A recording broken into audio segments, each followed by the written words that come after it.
بالله من الشيطان الرجيم يا أيها الذين آمنوا لا تسألوا عن أشياء إن تبد لكم تسؤكم وإن تسألوا عنها حين ينزل القرآن تبد لكم عفى الله عنها والله غفور حليم.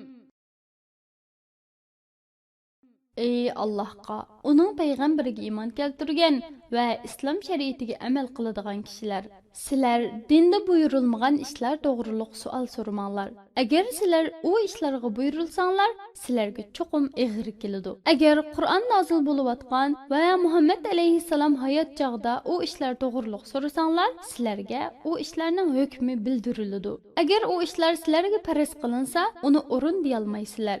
Şuna Allah bendilerini asrab ularga o işlerini periz qilmadi. Allah tövbe qilgan bendilerge nihayet mağfiret qilguchudur. Günahkarlarını cazalashqa aldırab ketmeydi.